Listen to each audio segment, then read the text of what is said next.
మీరెవరినైనా ప్రేమించారా? ప్రేమించాను. అతని పేరు చంద్రశేఖర్. ఏమిటమ్మా నువ్వు అనేది? మీ ఇద్దరికి ఎలా పరిచయం?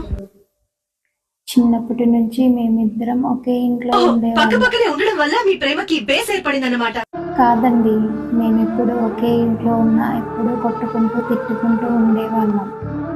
కలిసి ఉన్నప్పుడు వాడి విలువ తెలియలేదు, దూరం అయ్యాకే తెలిసింది.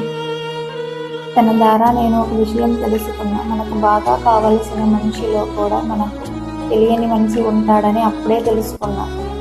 అప్పటి నుంచే వాడిని ప్రేమించడం మొదలైంది. కానీ నా తొందరపాటు వల్ల తనను దూరం చేసుకున్నా. తను నాకు ఎంత దూరం ఉన్నప్పటికీ నా గుండెల్లో తన చిరునవ్వు ఎప్పటికీ అలాగే ఉంటుంది. ప్రాణంగా మాటల్లో మౌనంగా చెబుతున్నా